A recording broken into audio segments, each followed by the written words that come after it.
السلام عليكم ورحمة الله وبركاته. الحمد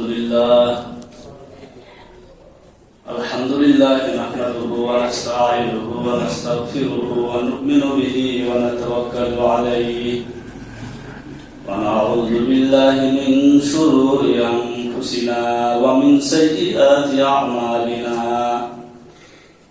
من يهده الله فلا مضل له ومن يضلله فلا هادي له وأشهد أن لا إله إلا الله وحده لا شريك له وأشهد أن محمدا عبده ورسوله الذي أرسله الله تعالى بالحق إلى الناس بشيرا ونذيرا وداعيا إلى الله بإذنه وسراجا منيرا.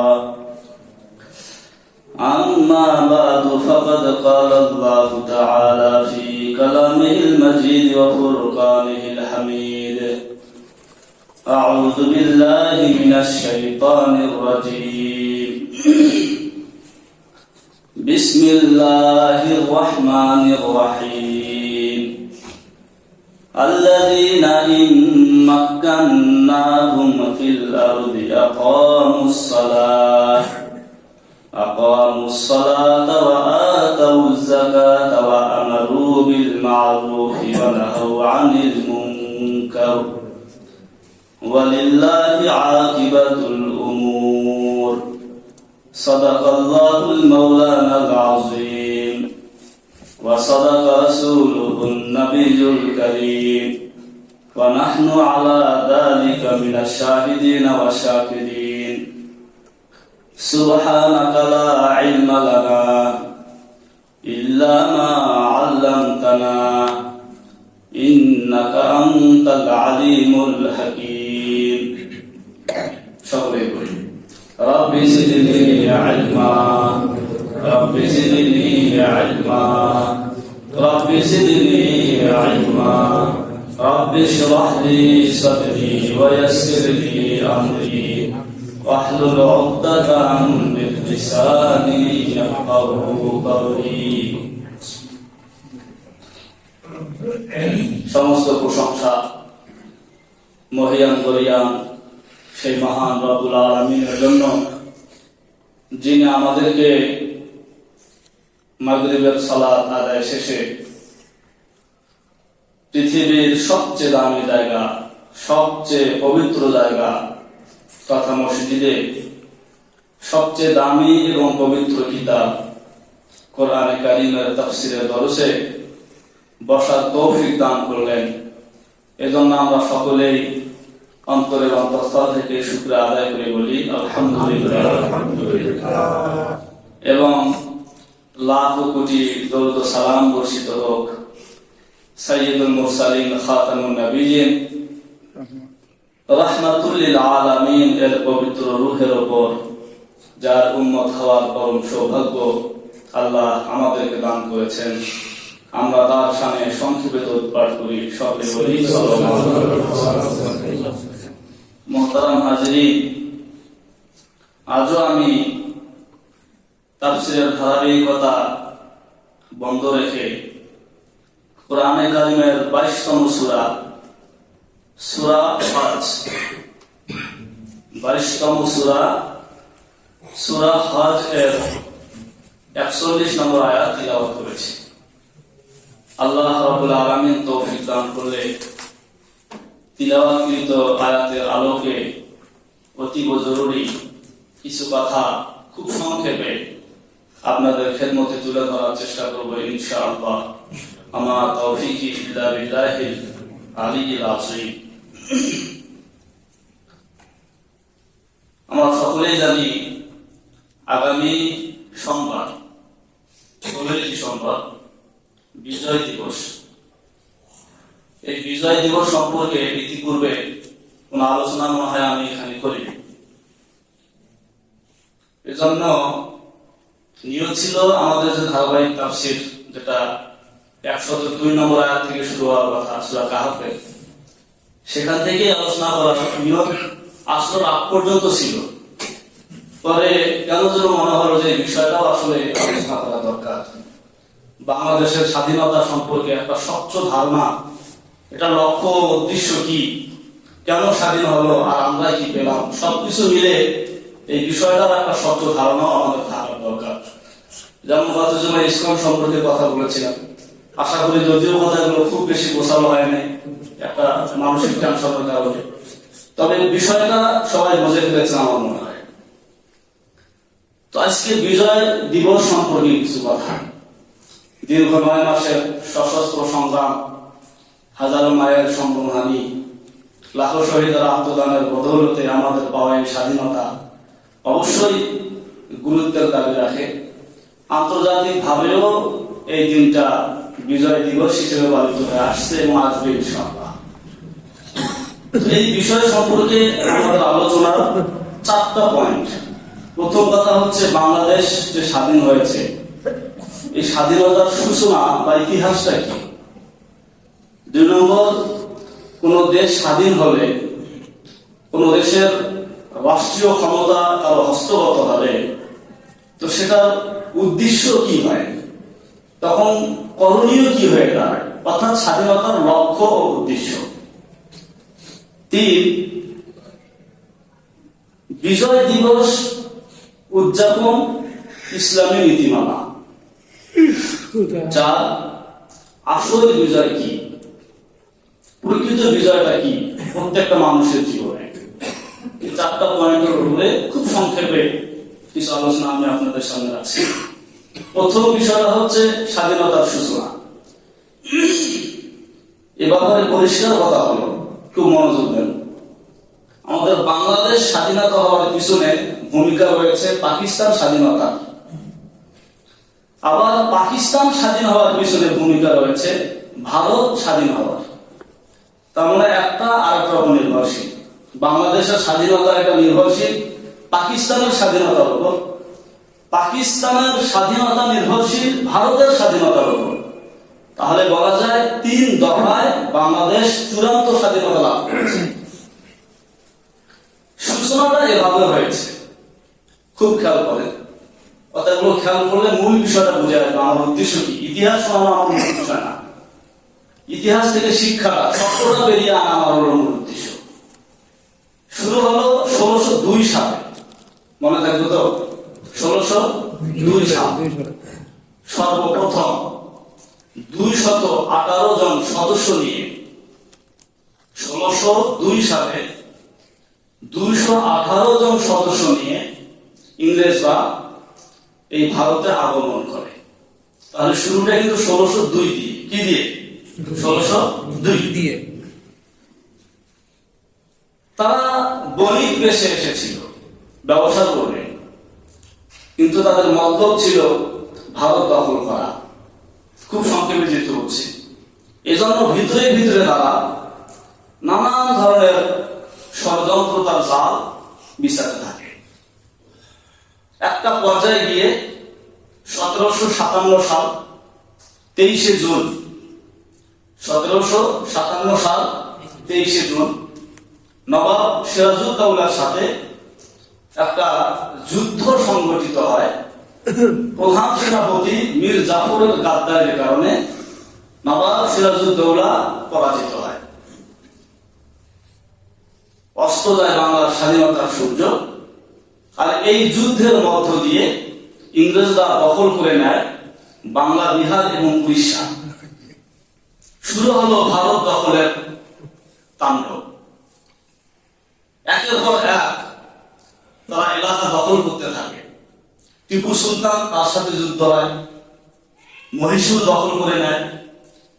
মোগল সম্রাট শাহ আলমের সাথে যুদ্ধ হয়, মোগল সাম্রাজ্য দখল করে নেয়। এভাবে সিন্ধু, পাঞ্জাব 1848-এ এসে দিল্লি, মোটামুটি পুরা ভারত এখন তাদের দখলে। বিষয়টাকে একটু সহজ করে যদি বলি, শুরু হলো 1757-তে, 1848-এ এসে পুরো ভারত এখন কাদের দখলে? ইংরেজদের দখলে। মাত্র 91 বছরে পুরো ভারতের 30টা প্রদেশকে দখল করে নিয়েছে। এখন ভারত ইংরেজদের গোলামের শিকলে আবদ্ধ, পরাধীনতার শিকলে তারা আবদ্ধ। তাহলে তারা এসেছিল 1602-এ, প্রথম দখলদারি শুরু করলো 1757-তে, 1948-এ এসে পুরো ভারত তাদের দখলে। ভারত এখন পরাধীনতার শিকলে আবদ্ধ। তবে ভারতের মুক্তিকামী যুবকরা, জনগণরা, হোক সে হিন্দু কিংবা মুসলমান, তারাও কিন্তু বসেছিল না। একের পর এক তারা সংগ্রাম চালিয়ে গেছে। কিভাবে ইংরেজদের থেকে ভারতকে আবার কি করা যায়, পুনরুদ্ধার করা যায়, স্বাধীন করা যায়। টানা 100 বছরের প্রচেষ্টা অবশেষে 1947-এ এসে, কত 1947-এ এসে, তখন পর্যন্ত ইংরেজদের 190 বছর পূর্ণ হয়ে গেছে। 1757 থেকে 1947-এ এসে আপনার ইংরেজরা বিতাড়িত হয়, ভারত স্বাধীন হয়। এই হচ্ছে ভারত স্বাধীন হওয়া, যেটা বাংলাদেশ স্বাধীনতার প্রথম দফা। যেই 3 দফায় বাংলাদেশ চূড়ান্ত স্বাধীনতা হচ্ছে, এর প্রথম দফা ভারতের স্বাধীনতা এটা অর্জন হয় এবং তার সংক্ষিপ্ত ইতিহাস এটা। এবার আসুন দ্বিতীয় দফা, পাকিস্তান স্বাধীন হওয়া।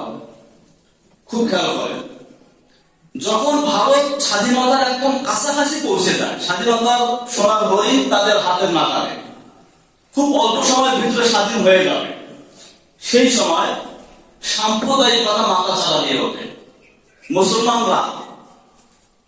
মুসলমানরা জাতিগত একটা ভিন্ন আবাসের দাবি করে, অপরদিকে হিন্দুরা একটা স্বাধীন রাষ্ট্রের দাবি করে। ফলশ্রুতিতে ভারত এখন 2 ভাগে বিভক্ত। একটা ভাগের নাম হলো পাকিস্তান, আর একটা ভাগের নাম হলো হিন্দুস্তান। পাকিস্তানের সংখ্যাগরিষ্ঠ মুসলমান আর হিন্দুস্তানের সংখ্যাগরিষ্ঠ হিন্দু। প্রত্যেকটা খেয়াল মনে রাখেন। পাকিস্তান স্বাধীন হলো 1947-এর 14ই আগস্ট। এর একদিন পরে হিন্দুস্তান স্বাধীন হলো 1947-এর 15ই আগস্ট। পাকিস্তানও স্বাধীন, হিন্দুস্তানও স্বাধীন। হিন্দুস্তান গঠিত হয় 25টা প্রদেশ নিয়ে, 25টা প্রদেশ নিয়ে, আর পাকিস্তান গঠিত হয় 5টা প্রদেশ নিয়ে। হিন্দুস্তানের 25টা প্রদেশ ভৌগোলিক দিক থেকে একটার সাথে একটা সংযোজন রয়েছে। অপরদিকে পাকিস্তান যে 5টা প্রদেশ নিয়ে গঠিত, এর 4টা প্রদেশের মধ্যে ভৌগোলিক কি আছে, সংযোজন আছে। পঞ্চম প্রদেশ, আমরা বাঙালিরা যে প্রদেশে বসবাস করছি, এটার সাথে পাকিস্তানের মূল ভূখণ্ডের সাথে কোনো সংযোজন ছিল না। ভৌগোলিক স্থলপথে কোনো পথ ছিল না, পানিপথে যেতে হতো। প্রায় বাংলাদেশ থেকে, পূর্ব পাকিস্তান থেকে পশ্চিম পাকিস্তানের মূল ভূখণ্ডের দূরত্ব 1500 মাইলের। কত? 1500 মাইলের। কিন্তু আমরা পূর্ব পাকিস্তানিরা একদম আমাদের সাথেই রয়েছে ভারত। আমরা ভারতের সাথে সংযুক্ত হই নাই, সংযুক্ত হলাম সেই সুদূর পাকিস্তানের সাথে। 1500 দূরে যেটা অবস্থিত, স্থলপথে যাওয়ার কোনো পথ ছিল না। একে তো বিশাল দূরত্ব, দ্বিতীয়ত তাদের খাদ্য প্রধান তালিকায় রয়েছে রুটি, আমাদের খাদ্যের প্রধান তালিকায় রয়েছে ভাত আর মাছ। তাদের পোশাক পরিচ্ছদ হচ্ছে পায়জামা পাঞ্জাবি, আমাদের পোশাক হচ্ছে লুঙ্গি। তাদের ভাষা উর্দু, আমাদের ভাষা কি বাংলা। ভাষাগত মিল নাই, পোশাক পরিচ্ছদের জায়গায় মিল নাই, খাদ্যের মিল নাই, দূরত্ব অনেক। সবকিছু মিলে তাদের সাথে আমাদের সাংস্কৃতিক আপনার সভ্যতা কোনো কিছুতেই কি ছিল না, মিল ছিল না। তদুপরি আমরা কেন সেই সুদূর পাকিস্তানের সাথে যুক্ত হব, এই প্রশ্নটা খুব স্বচ্ছভাবে আমাদেরকে বুঝতে হবে। এর মূল কারণ হচ্ছে পাকিস্তানি নেতারা তারা ওয়াদা করেছিল সংবিধান এটা কোরআন এবং সুন্নাহের আইন অনুযায়ী পরিচালিত হবে। কিসের? কোরআন এবং সুন্নাহের আইন প্রণয়ন হবে, সংবিধান কোরআন সুন্নাহ মোতাবেক চলবে। তারা ওয়াদা করেছিল পশ্চিম পাকিস্তানে যারা বসবাস করছে, পূর্ব পাকিস্তানে যারা বসবাস করছে, তাদের মধ্যে কোনো ভেদাভেদ থাকবে না, আইনের দৃষ্টিতে থাকবে সমান। চাকরি বাকরি, ব্যবসা বাণিজ্যে সমানভাবে অধিকার নিশ্চিত হবে পূর্ব পাকিস্তান এবং পশ্চিম পাকিস্তান। কোন কিছুতেই কেউ বৈষম্যের শিকার হবে না, সাম্যের সাথে চলবে। প্রধান কথা হচ্ছে পূর্ব পাকিস্তান আর পশ্চিম পাকিস্তানের মধ্যে কোনো বৈষম্য থাকবে না এবং রাষ্ট্র পরিচালিত হবে কোরআন এবং সুন্নাহের আইন মোতাবেক। আমি আগেও বলেছিলাম, যেহেতু সংখ্যাগরিষ্ঠ মুসলমান পূর্ব পাকিস্তানে যারা বসবাস করছে, এ কারণে যেহেতু তারা কোরআন এবং সুন্নাহ মোতাবেক রাষ্ট্র পরিচালনা করবে, কোন বৈষম্য থাকবে না, সেহেতু এত দূরে থাকা সত্ত্বেও পাশের ভারতকে বাদ দিয়ে আমরা সংযুক্ত হলাম পাকিস্তানের সাথে। কথা কি ক্লিয়ার হচ্ছে? বাস, পাকিস্তান স্বাধীন হলো, আমরা পাকিস্তানের সাথে রয়ে গেলাম, 5টা প্রদেশ নিয়ে গঠিত হলো পাকিস্তান। কিন্তু যে ওয়াদাগুলো পাকিস্তানের নেতারা করেছিল, কালক্রমে সেগুলো কোনোটাও বাস্তবায়ন করে নাই। বলেছিল কোরআন এবং সুন্নাহ মোতাবেক সংশোধন চলবে, সংসদ চলবে, সংবিধান চলবে, সেটা হয় নাই। শাব্বির আহমদ ওসমানী একজন বিশিষ্ট আলেমে দ্বীন, যিনি ওই সময় স্বাধীনতার পতাকা বাহিয়েছিলেন, তিনি প্রশ্ন করেছিলেন সেই সময়ের পাকিস্তানের প্রেসিডেন্ট মোহাম্মদ আলী জিন্নাহকে, আমি শুনছেন তো, কি বাবা সংবিধান চলবে কোরআন এবং সুন্নাহের আইন অনুযায়ী, সেটা তো বাস্তবায়ন হলো না। দেখেন, যারা রাজনীতি করে তাদের জবাব কি? তো তখন মোহাম্মদ আলী জিন্নাহ উত্তর দিয়েছিল, মাওলানা, কি বলেছিলেন? মাওলানা মানে শাব্বির আহমদ ওসমানীকে সম্বোধন করে বলছে, মাওলানা वो तो सियासी वादा था। कि वो तो सियासी वादा था जो होने को नहीं। আগে ওগুলো তো রাজনৈতিক ওয়াদা ছিল, যেগুলো পুরো হওয়ার নয়। সিয়াসি, ওটা রাজনৈতিক ওয়াদা। তার মানে রাজনৈতিক এই ট্যাগটা যুক্ত করলে মিথ্যা বলা যায়, ওয়াদা ভঙ্গ করা যায়। আমাদের দেশে কিন্তু রাজনীতির নামে আপনার অসংখ্য মিথ্যা চলেছে, হ্যাঁ, একদম বোঝাই যাচ্ছে স্পষ্ট মিথ্যা, রাজনৈতিক মিথ্যা, মানে এটা জায়েজ। তো মোহাম্মদ আলী জিন্নাহ বলেছিল এটা রাজনৈতিক ওয়াদা, এটা পুরো করার দরকার নেই। এরপরে দেখেন কোন বৈষম্যের শিকার হবে না, কিন্তু সেটা হলো কিভাবে? বাংলাদেশের ভাষা বাংলা, তারা চাপিয়ে দেওয়ার চেষ্টা করলো বাংলাদেশের উপরে, বাঙালিদের উপরে উর্দু ভাষা। বিশাল সেখানে আবার যুদ্ধ হয়েছে, সংগ্রাম হয়েছে। বিভিন্ন সরকারি কলকারখানা, ব্রিজ, কালভার্ট ইত্যাদি পাকিস্তানে। চাকরির ক্ষেত্রে একচেটিয়া আধিপত্য পাকিস্তানের। 1970-এ নিরঙ্কুশ ভাবে বাংলাদেশের আওয়ামী লীগ যে নির্বাচনী দল ছিল তারা বিজয় লাভ করেছিল, কেবল পূর্ব পাকিস্তান হওয়ার দায়ে তাদেরকে সেই অধিকার থেকে বঞ্চিত করা হয়েছে। 1971-এর 25শে মার্চ রাতের কালো আধারে পাকিস্তানি বাহিনীরা নিরস্ত্র বাঙালিদের উপরে ঝাঁপিয়ে পড়েছিল, যেটা ন্যাক্কারজনক এক ইতিহাস রচনা করে। বিভিন্ন ভাবে বাঙালিরা বৈষম্যের শিকার হচ্ছিল। কিসের? তারা তাদের ন্যায্য অধিকার থেকে বঞ্চিত থাকছিল এবং বৈষম্যের শিকার হচ্ছিল, জুলুম এর শিকার হচ্ছিল, তো আমরা জুলুম হয়েছিল। যে কারণে তাহলে বোঝেন বাংলাদেশ স্বাধীন হওয়ার পিছনে কিন্তু মূল বিষয় ছিল বৈষম্য। মূল বিষয় ছিল কি? বৈষম্য, জুলুম। 1971-এর 26শে মার্চ শুরু হলো পাকিস্তানের বিরুদ্ধে সশস্ত্র সংগ্রাম চলল টানা 9 মাস। 1971-এর 16ই ডিসেম্বর বাংলাদেশ স্বাধীন হলো। পৃথিবীর ইতিহাসে এত অল্প সময় একটা রাষ্ট্র স্বাধীন হওয়া, এটা অনেকটাই দুর্লভ। লাখো শহীদের আত্মদানের বদৌলতে এটা সম্ভব হয়েছে। বাংলাদেশ একটা স্বাধীন সার্বভৌম রাষ্ট্র হিসাবে বিশ্বের মানচিত্রে আপনার স্থান পেয়েছে। তো বাংলাদেশ স্বাধীন হলো, এই হচ্ছে ভারত স্বাধীন, পাকিস্তান স্বাধীন, পরবর্তীতে বাংলাদেশ স্বাধীন। তাহলে বাংলাদেশের স্বাধীনতার যে সূচনা এবং ইতিহাস, এটা সংক্ষেপে বলা হলো, কথা একটু সামনের দিকে আগাই। এবার আসুন মূল যে কথাটা আমি বলতে চাচ্ছিলাম, যে স্বাধীনতার লক্ষ্য ও উদ্দেশ্য কি। আমি এ সম্পর্কে একটা আয়াত আপনাদেরকে শুনেছি, 22 নম্বর সূরা সূরা হজের 41 নম্বর আয়াত। এখানে পরিষ্কার করে আল্লাহ তাআলা বলে দিয়েছেন স্বাধীনতার লক্ষ্য ও উদ্দেশ্য কি হবে। আল্লাহ তাআলা বলেন, আল্লাযীনা ইম্মাকানাহুম ফিল আরদি আকামুস সালাতা ওয়া আতাউয যাকাত ওয়া আমারু বিল মারুফ ওয়া নাহাউ আনিল মুনকার ওয়ালিল্লাহি আকিবাতুল উমুর।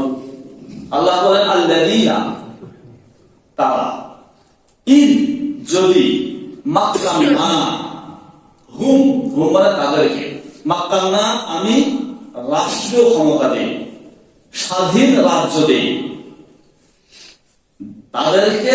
আল্লাযীনা ইন মাক্কান্নাহুম ফিল আরদি, আরদ মানে জমি, তো ফিল আরদি জমিনের মধ্যে আমি যদি তাদেরকে রাষ্ট্রীয় ক্ষমতা দেই, মাক্কান্না মানে ক্ষমতা দেওয়া, তারা কি করবে? আকামুস সালাহ, অনুবাদ আপনারাই করেন, আকামুস সালাহ কি কায়েম করবে? সালাত কায়েম করবে নিজেরাও, এবং পুরো দেশব্যাপী সকলেই সালাত আদায় করতে পারে সেই ব্যবস্থাটাও করবে। এক নম্বর হচ্ছে সালাত আদায় করবে, সালাত আদায়ের পরিবেশ তৈরি করবে। 2 ওয়া আতাউয যাকাত, যাকাত দিবে। মৌলিক 2টা ইবাদতকে বিশেষভাবে উল্লেখ করা হয়েছে, একটা সালাত, এটা মানুষের দৈহিক ইবাদতের শ্রেষ্ঠতম ইবাদত, একটা যাকাত যেটা মানুষের আর্থিক ইবাদতের শ্রেষ্ঠতম ইবাদত। বিশেষভাবে 2টাকে উল্লেখ করব।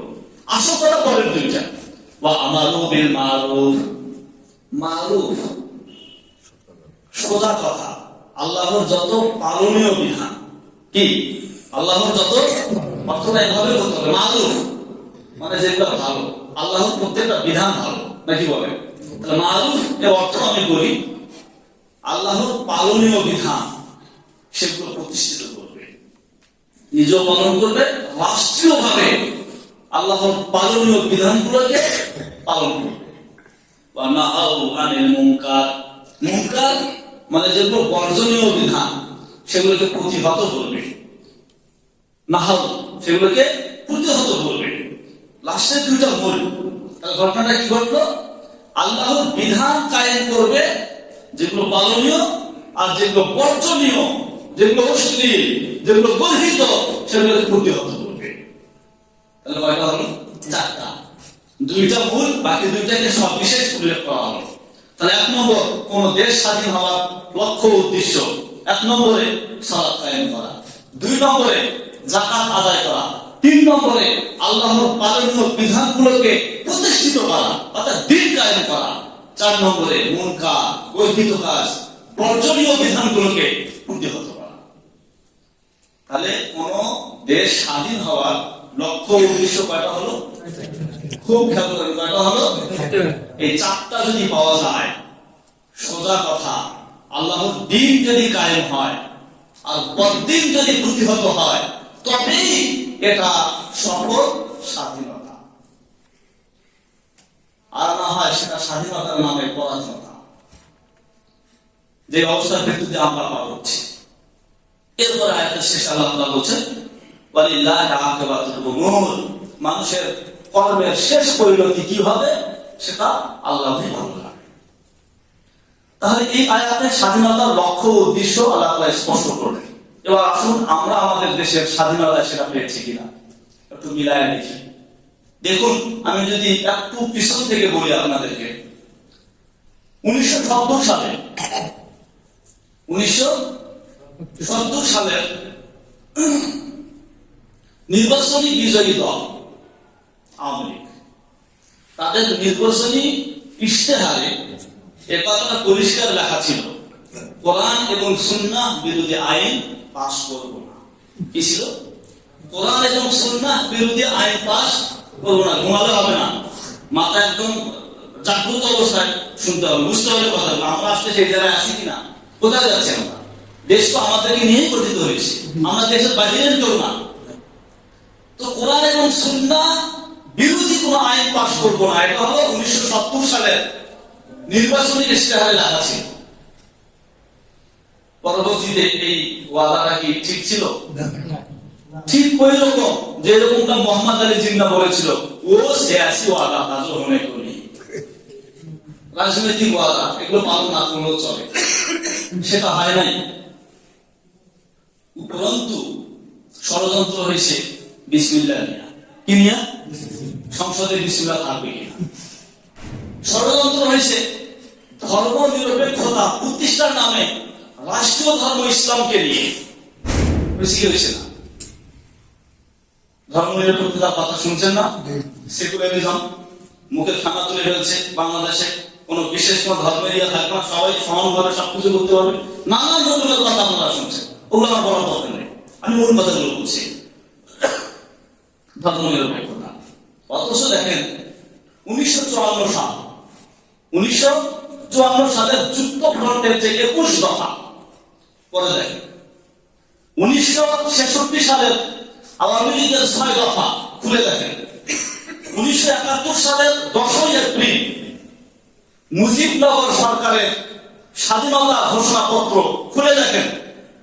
এই তিনটার কোনটাতেই এরকমের কোন ওয়াদা ছিল না যে নিরপেক্ষতা, ধর্ম নিরপেক্ষতা কি করবে? প্রতিষ্ঠিত করবে। উপরন্তু এটা ছিল 1970 সালের নির্বাচনী ইশতেহারে যে কোরআন সুন্নাহ বিরোধী কি হবে না, আইন হবে না।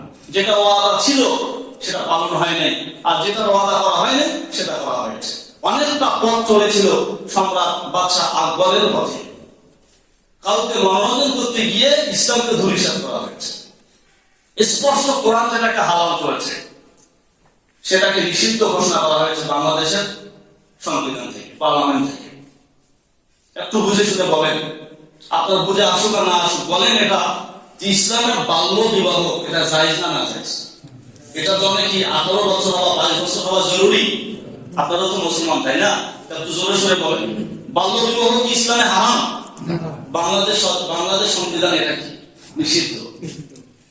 যদি কি করা হয়, থানায় যদি আপনার কমপ্লেন করা হয়, আর কোন কেস ইনভলভ হোক আর না হোক, এরকমের কোন ফোন পাইলে পুরো থানা কি হয়ে যায়, জাগ্রত হয়ে যায়, দৌড় যাও কোথায় এটা হয়েছে যাইতে হবে, একাকার অবস্থা।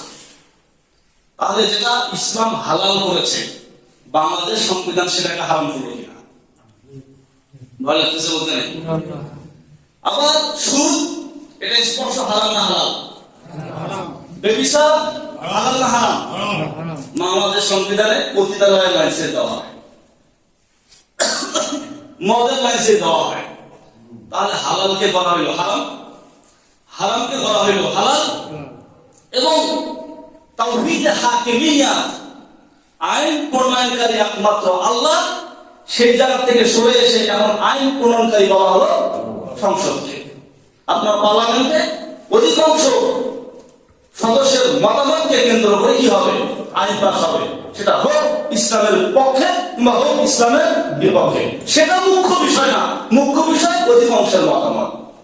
তাই পার্লামেন্টকে কি করা হলো, আইন প্রণয়নকারী সাব্যস্ত করা হলো। পরিষ্কার মনে রাখবেন, তাওহীদের একটা প্রকার তাওহীদে হাকিমিয়া, আইন প্রণয়নকারী কেবলমাত্র কে? আল্লাহ তাআলা। এই জায়গায় যদি আর কাউকে বসানো হয় বা কেউ যদি বসে আর সে যদি আইন প্রণয়ন করে, পরিষ্কার ভাষায় তাকে বলা হয় তাগুত। তাকে কি বলে? তাগুত। তাহলে এই কাজগুলো করে কি করেছে? শাসক হয়ে গেছে তাগুত, পার্লামেন্ট হয়ে গেছে তাগুতি পার্লামেন্ট, আর আমাদেরকে করা হয়েছে তাগুতের অনুসারী। আমি সামনের জুমায় আল্লাহ যদি বেঁচে রাখে সূরা কাহফের 102 নম্বর আয়াত যেটা তাফসীর হবে, সেই আয়াতের ব্যাখ্যায় আমি তাওহীদ, শিরক এবং তাগুতের বিস্তারিত আলোচনা করবো ইনশাআল্লাহ। আপনারা হতবাক হয়ে যাবেন যে আসলে আমাদের নামাজ যেগুলো টিকতেছি কিনা, আমাদের ভিতরে আসলে ঈমান কতটুকু আছে পরিষ্কার হয়ে যাবে। তাওহীদের জায়গায়, একাত্মবাদের জায়গায় আমরা ঠিক আছি কিনা। তাহলে সবকিছুকে আলাদা করে আমাদেরকে তাগুতের অনুসারী বানানো হলো, যেখানে স্পষ্ট ভাষায় কোরআনে কারিমের 8টা জায়গায় সরাসরি তাগুত শব্দ উল্লেখ করে বলা হয়েছে, তাগুতের পথে হেঁটো না, তাগুতের পক্ষে থেকো না, তাগুতের রাস্তায় তুমি যুদ্ধ করো না, তাগুতকে সাহায্য সহযোগিতা করো না, তাগুতকে সাপোর্ট প্রমোট করো না। এভাবে 8টা আয়াত আছে, শুধু তাগুত শব্দ উল্লেখ আছে সেখানে। আমাদেরকে সেই তাগুতের অনুসারী বানানো হয়েছে। এই কথাগুলো আমি বলছি এই কারণে যেহেতু আমাদের বাংলাদেশ স্বাধীন হয়েছে 1970 সালের সেই নির্বাচনী ইশতেহার কোরআন এবং সুন্নাহ বিরোধী আইন পাস হবে না, এটার উপরেই কিন্তু মূলত ভিত্তি করে 1971 সংগ্রামটা হয়েছিল। এই জন্য আমাদের এখন দায়িত্ব হয়ে পড়ে যে কিভাবে আমাদের পার্লামেন্টকে তাগুতমুক্ত করা যায়, কোরআন এবং সুন্নাহের আইন অনুযায়ী সংসদ পরিচালনা করা যায়। এটা আমাদের সবার দায়িত্ব। প্রত্যেকের যার যার জায়গা থেকে যতটুকু সম্ভব আমরা অগ্রসর হবো, অন্তত মনে করে ঘৃণা করবে এটা তাগুতি ব্যবস্থাপনা, এটা আমি হয়তো বাধ্য হয়ে অনুসরণ করছি, এটা আমার মন চায় না অনুসরণ করতে। অন্তত এটার প্রতি আমার প্রেম তৈরি না হয়, ভালোবাসার টান আর সাপোর্ট আমি না হয়, অন্তত এতটুকু মানসিক তৈরি হোক, এটা আমার মূল মেসেজ আজকে। তাহলে স্বাধীনতার লক্ষ্য উদ্দেশ্য ছিল দিন কায়েম করা এবং বদ্দিনকে প্রতিহত করা, সেটা আমরা আমাদের স্বাধীনতায় পাইনি। ফতোয়া নিষিদ্ধ করা হয়েছিল, আরো নানান রকমের বিষয় এখানে এসেছে। বাংলাদেশ স্বাধীন হয়েছে এক তো এটা, দ্বিতীয়ত জুলুমের বিরুদ্ধে, বৈষম্যের বিরুদ্ধে আপনার যুদ্ধটা হয়েছিল। আমরা বৈষম্যের শিকার হচ্ছিলাম, কিন্তু আমাদের দেশ কি সেই বৈষম্য থেকে বেরিয়ে আসতে পেরেছে? যদি সেটাই হবে তাহলে বৈষম্যের বিরুদ্ধে আন্দোলন থেকে গত জুলাইয়ের অবস্থান কেন হবে? নানান ভাবে আমাদের দেশের লোকরা বৈষম্যের শিকার হয়েছে, বিশেষ করে আলেম ওলামারা। আরো যদি বলি দাড়ি টুপি ওলা, সেটা প্রশাসনের লোক, যেখানকার লোক যদি লম্বা দাড়ি দেখছে, মাথায় টুপি দেখছে, শিবির আলেম একে ঠাড়া, চাকরিটাও পর্যন্ত শেষ পর্যন্ত টেকা না, এরকম হয়েছে কি হয়েছে না? বৈষম্যের শিকার হয়েছে। কথাগুলো বলতে হবে ভাই, ইমানদার হলে মুমিন হলে অন্তত এগুলো তো বলতে হবে, বুঝতে হবে। বৈষম্যের শিকার হয়েছে আমরা, অথচ স্বাধীনতার পিছনে আলেম ওলামাদের ভূমিকাটা কি?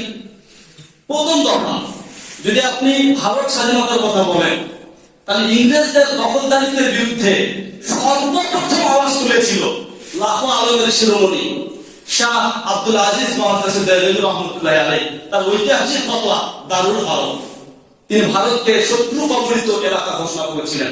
তাহলে এই ফতোয়া দাবানলের মতো পুরো ভারতে ছড়িয়ে যায়, এক পর্যায়ে এসে স্বাধীনতা অর্জন হয়। বালাকোটের যুদ্ধের কথা যদি বলেন, সৈয়দ শহীদ ইসমাইল রহমতুল্লাহ আলাইহি শহীদ হয়েছে। শামিলের যুদ্ধের কথা যদি বলেন, হাফেজ জামান শহীদ সেখানে শহীদ হয়েছে। এরপর যদি আসেন 1920 সালে আপনার ঐতিহাসিক রেশমি রুমাল আন্দোলন, সেখানে নেতৃত্ব দিয়েছেন মাহমুদ হাসান দেওবন্দি রহমতুল্লাহ আলাইহি। পরিণামে সেই আন্দামান মার্কা দ্বীপে সেই কালো পানির ওখানে তাকে আটকে রাখা হয়েছিল। হুসেন আহমদ মাদানিকে সেখানে আটকে রাখা হয়েছিল। কাসেম নানুতুদ্দিন, রশিদ আহমদ গঙ্গুহিকে জেলে আটকে রাখা হয়েছিল। এমনকি চট্টগ্রাম থেকে হায়দ্রাবাদ পর্যন্ত শেষ হয়ে গ্রাম রোডের প্রত্যেকটা বৃক্ষে আলেম ওলামাদের লাশ ঝুলা হচ্ছে। অসংখ্য আলেম ওলামাকে জ্বলন্ত পুড়ে শেষ করে দেওয়া হয়েছে, জীবিত অবস্থায় আগুনে পুড়ে শেষ করে দেওয়া হয়েছে। তো সেখানে আলেম ওলামাদের ভূমিকা ছিল। চমৎকার একটা তথ্য দেই, দ্বিতীয় দফার স্বাধীনতা পাকিস্তানের স্বাধীনতা। এই কথাটা খুব খেয়াল করে শোনেন।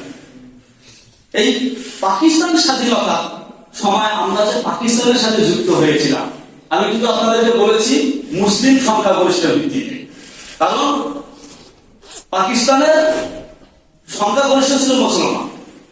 সেই সময় যদি এই পূর্ব পাকিস্তানে বসবাসকারীরা যদি সংখ্যাগরিষ্ঠ হিন্দু হতো, তাহলে হয়তো আমাদের ভাবনা স্কুলটা দিকে যেত। আমরা তখন পাকিস্তানের সাথে যুক্ত না হয়ে ভারতের সাথে যুক্ত হতাম। আর গুজরাট আরো ভারতের বিভিন্ন রাজ্যের মুসলমানদের উপরে যে নির্যাতন হয়েছে, আমাদের তো দেশে সেটা হতো। আমাদের ভারতের হিন্দুদের গোলামি করে থাকতে হতো। ভাগ্য ভালো আমরা সেই সময় মুসলিম সংখ্যাগরিষ্ঠ ছিলাম। এটা কেমন করে হলো? এই একটা তথ্য দিই আপনাদের। 1800 সালের দিকে যান, 1800 সাল জরিপ দেখেন, ইতিহাস দেখেন। 1800 সালে এই পূর্ব পাকিস্তানে মুসলমানরা ছিল 30% আর হিন্দুরা ছিল 70%। বেশি কারা? হিন্দু 70% সংখ্যাগরিষ্ঠ ওরা। এই 1800 থেকে 1850 মাত্র 50 বছরের ব্যবধানে মুসলমান গিয়ে দাঁড়ালো 70%, আর হিন্দু নেমে আসলো 30%। কেন এটা হলো? কাদের অবদান এখানে? ওই যে পাশে শুয়ে আছে খালামত আলী জৌনপুর রহমতুল্লাহ, জানেন তো আপনারা না? তিনি এসেছিলেন হাজারো পীর মাসায় কমায় কমায় এসেছিলেন দিন প্রচার করতে। এই খালামত আলী জৌনপুর সাহেবের হাতে 2 কোটি মানুষ ইসলাম কবুল করেছে। 2 কোটি। তথ্য দেই আপনাদেরকে, WW hanta the Indian Muslims একটা তথ্য, ইসলামিক ফাউন্ডেশন ইনসাইক্লোপিডিয়া আর একটা তথ্য দিলাম, মানে এই কথাগুলো আমি সহজেই বিশ্বাস করতে চাই না, এজন্য স্পষ্ট তথ্যটা দিয়ে দিলাম। তাহলে 2 কোটি মানুষ এক কালামত আলী জৌনপুরের হাতে কি হয়েছে? মুসলমান হয়েছে। এভাবে তাদের নিরলস চেষ্টার প্রচেষ্টার বদৌলতে মাত্র 50 বছরের ব্যবধানে 30% এসে দাঁড়ালো 70%, আর 70% নেমে আসলো 30%। হয়ে গেল মুসলিম সংখ্যাগরিষ্ঠ, যার সুবাদে আমরা যুক্ত হলাম তার সাথে, পাকিস্তানের সাথে, পরবর্তীতে বাংলাদেশ। সেখানে আলেম ওলামা হবো। বাংলাদেশ স্বাধীনতার সময় মুজিব তো উজ্জীবিতই হয়েছিল শাইখুল হাদিস আজিজুল হক মাহমুদুল্লাহ আলাইহির প্রেরণায়। হাফিজি হুজুর সাপোর্ট করেছিলেন যে তা জালেম আর মজলুমের যুদ্ধ, তোমরা যার হাতে যা আছে বেরিয়ে পড়ো, জালেমকে রুখে দাও। সেখানে আব্দুল হালিম হোসাইন তিনি ছিলেন, এমনকি পাকিস্তানের মুফতি মাহমুদ তিনিও বাংলাদেশে সাপোর্ট করেছিলেন। তো 3 অধ্যায়ে আলেম ওলামাদের অগ্র ভূমিকা রয়েছে, অথচ আলেম ওলামাদের বৈষম্য শিকার হয়েছে। মসজিদ মাদ্রাসা থেকে শুরু করে সব জায়গায় তারা বৈষম্য শিকার। তাহলে বৈষম্য দূর করার জন্য জুলুমের বিরুদ্ধে কোরআন এবং সুন্নাহের আইন পাস হবে, এগুলোর ভিত্তিতে বাংলাদেশ স্বাধীন হলো। কিন্তু সেই স্বাধীনতা আজও আমরা কি দেখতে পাই। আমাদের এখনকার চেষ্টা হবে সেই লক্ষ্যটাকে কি করা, বাস্তবায়ন করা। 3 নম্বর বিষয়, বিজয় দিবস কিভাবে উদযাপিত হবে।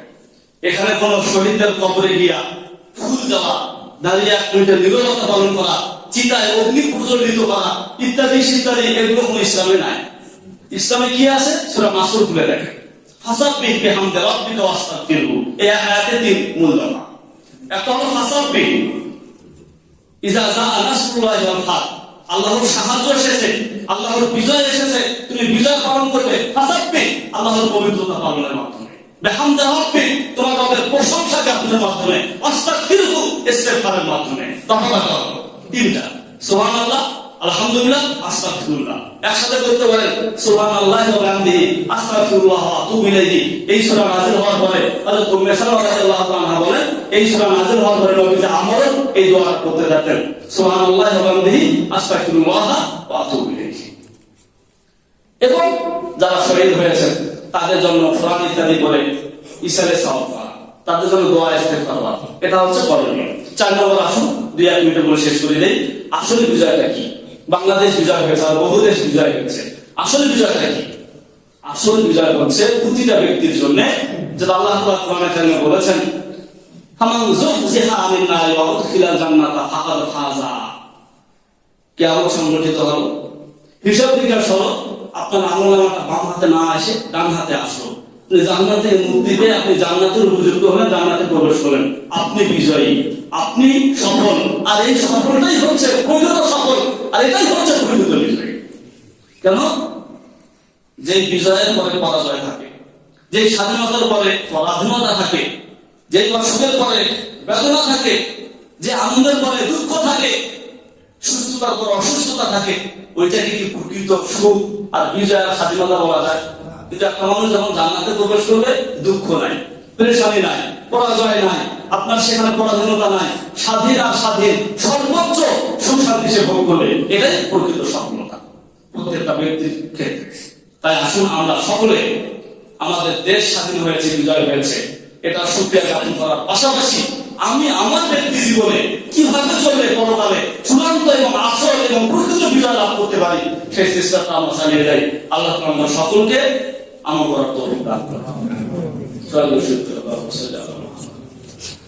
وعلى آل محمد كما صليت على إبراهيم وعلى آل إبراهيم إنك حميد مجيد اللهم بارك على محمد وعلى آل محمد كما باركت على إبراهيم وعلى آل إبراهيم إنك حميد مجيد. الحمد لله رب العالمين والصلاة والسلام على سيد المرسلين وعلى آله وأصحابه أجمعين. اللهم أنت السلام ومنك السلام تبارك وتعالى يا ذا الجلال والإكرام يا حي يا قيوم برحمتك نستغيث يا الله আমরা মাহরুমান গুনাহগার আল্লাহ তুমি তো ক্ষমা করতে পছন্দ করো আল্লাহ আমরা গুনাহ বোঝা মাথায় নিয়ে তোমার ক্ষমার আশায় আল্লাহ তোমার শাহিদে আমরা হাত উত্তোলন করছি আল্লাহ মেহেরবানি করে আল্লাহ আমাদের গুনাহের দিকে না তাকিয়ে তুমি গফুর গফার আল্লাহ সেই ওসিলে আমাদেরকে মাফ করে দাও আল্লাহ হেদায়েতের পথে পরিচালিত করো আল্লাহ তোমার সন্তুষ্টির পথে পরিচালিত করো আল্লাহ যেভাবে চললে তুমি খুশি হও আমাদেরকে সেভাবে চলার তৌফিক দাও আল্লাহ গুনাহের প্রতি ঘৃণা তৈরি করে দাও নেক আমলের প্রতি আগ্রহ বাড়িয়ে দাও ইয়া আল্লাহ আমাদের সকলকে প্রকৃত বিজয় লাভের তৌফিক দাও ইয়া আল্লাহ নিজেকে জাহান্নাম থেকে মুক্ত করে আল্লাহ জান্নাতুল উপযোগী বানাবার জন্য যা যা করার দরকার আল্লাহ তুমি আমাদেরকে সেগুলো করার তৌফিক দাও আল্লাহ সমস্ত প্রত্যেকটা অঙ্গকে আল্লাহ তোমার অবাধ্যতা থেকে হেফাজত করো আল্লাহ গুনাহের থেকে হেফাজত করো ইয়া আল্লাহ এমন চোখ দান করো যে চোখ কখনো তোমার নাফরমানি করবে না ইয়া আল্লাহ এমন কান আমাদেরকে দান করো যে কান তোমার নাফরমানি করবে না আল্লাহ এমন হাত এমন পা আমাদেরকে দান করো যা আপনার অবাধ্য হবে না ইয়া আল্লাহ আমাদের আপাত মস্তক আল্লাহ প্রত্যেকটা অঙ্গ প্রত্যঙ্গকে আল্লাহ তোমার বিধান পালনে নিয়োজিত করে দাও ইয়া আল্লাহ আমাদের সবাইকে কবুল করো আল্লাহ আমাদের তাফসীরকে কবুল করো আল্লাহ স্বাধীনতার উপর যা কথা হলো এগুলোকে বোঝবার ধারণ করার এবং সেই লক্ষ্য এবং উদ্দেশ্য আল্লাহ প্রতিষ্ঠা করার তৌফিক আমাদেরকে দান করো রব্বানা তাকাব্বাল মিন্না ইন্নাকা আনতাস সামিউল আলিম ওয়া তুব আলাইনা ইন্নাকা আনতাত তাওয়াবুর রহিম ওয়া সাল্লাল্লাহু তাআলা আলা খাইরি খালকিহি মুহাম্মদ وآله وأصحابه أجمعين برحمتك يا أرحم الراحمين. السلام عليكم.